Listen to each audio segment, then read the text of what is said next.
Welcome everybody to Extreme Power No Handling, and today we're dealing with the 2003 Renault Sport Clio. Now this originally had a V6, but it now has a twin turbocharged V8 producing 890 horsepower and 598 pounds-feet of torque. The car itself weighs 3,195 pounds, and it's still rear wheel drive. Can do 0 to 60 in 3.564 seconds, 0 to 106.143 seconds, going on to a top speed of 231 miles an hour. So yeah, this is a rear wheel drive mid-engine hot hatchback, and something you certainly won't see nowadays, but Renault had the audacity to do such a thing more than 15 years ago. And yeah, even stock, this was a pretty decent handling car, had plenty of power and speed. So whether or not it can now handle nearly 900 horsepower is to be seen, but even though it was generally good in terms of handling, it did have some understeer issues, produced by the fact that, you know, it's no longer front engine and front wheel drive like it was originally meant to be. But nonetheless, a good handling car, and pretty much lightweight as well compared to other vehicles on this series. So yeah, I've got high hopes for this car, especially considering it is a rear wheel drive vehicle. Expectations for those cars generally on this series haven't been the greatest, but some cars with rear wheel drive have done pretty well.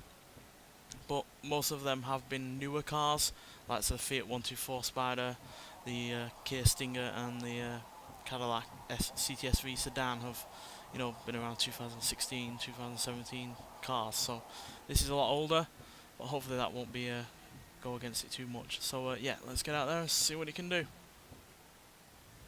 So yeah, not just different in terms of rear wheel drive and mid-engine from a normal Clio, but as you can see, it's a lot wider, much bigger arches, wheel arches on it.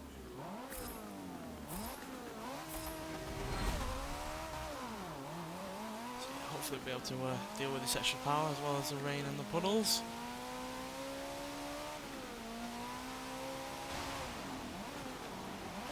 Oh dear, well that's not giving me high hopes for the moment. But these first few laps usually are about learning what the car can and can't do. And we now know that it can't go into that corner at that kind of speed. So just gotta learn from it. Better to make a mistake and learn from it than, you know, make a mistake at an inopportune moment.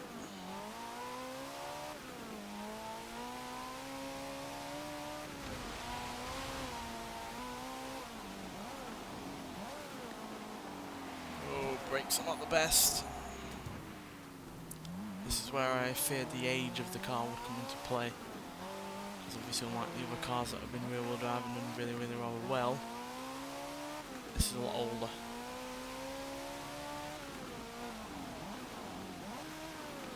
Obviously that V8 with those two turbochargers is going to upset the balance of the vehicle that it had originally.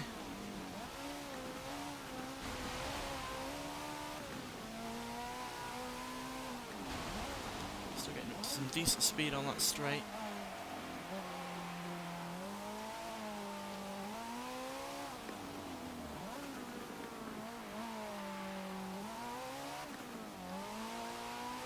Well, certainly not the worst first lap time we've had, considering how badly we went off at the beginning. 1 minute 32.010 is not too shabby at all, so let's not go off at this point, and we should automatically improve. Let's try and improve in other areas as well.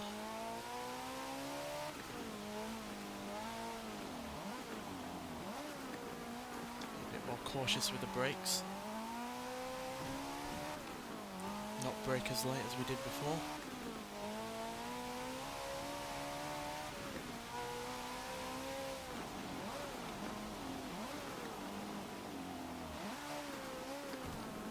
Better into there this time round. Some understeer there.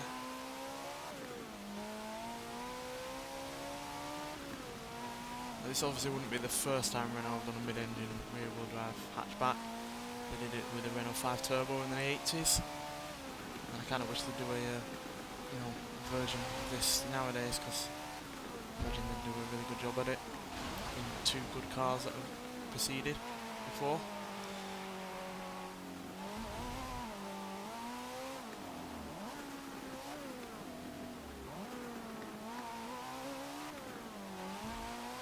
That's a massive improvement at 1 minute 23.565 seconds.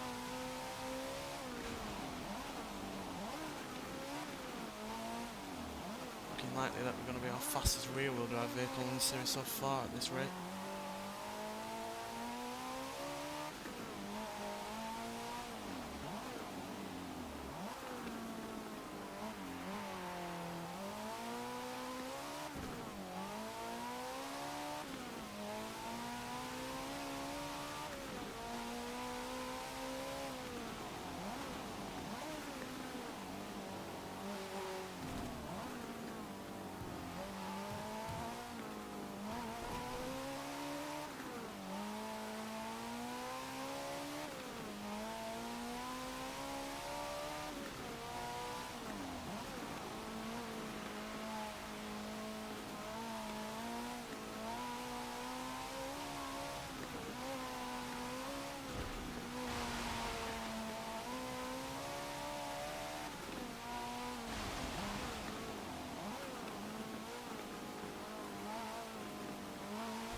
Improvement there, 1 minute 23.146 seconds. I'm right in saying I think we're in the top 5 range now, which for a car that is as old as this and is rear wheel drive and needing way more power than it had originally, because this car didn't even have 300 horsepower stock, that is really good.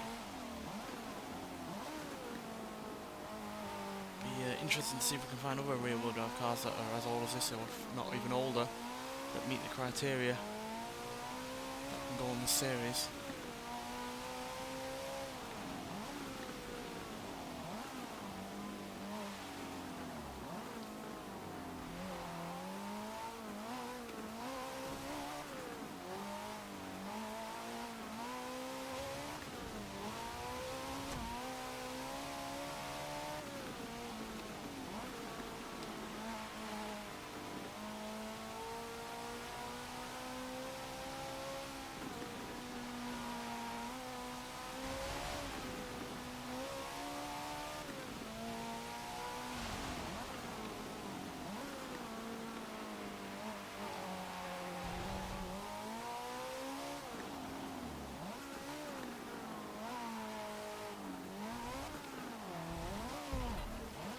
Improvement unfortunately that time around.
Well, we're not going to improve at that final lap, but 1 minute 23.146 seconds is incredibly quick for a rear-wheel drive car. In fact, it's our fastest rear-wheel drive car by more than a second, where the Cadillac CTS-V was our previous quickest one at 1 minute 24.903 seconds. So, as you can see, we're nearly 1.8 seconds quicker than that Cadillac. We're also quicker than other all-wheel drive vehicles like the Porsche Macan Turbo, Subaru Legacy B4, Bentley Continental Supersports, and the Dodge Durango SRT.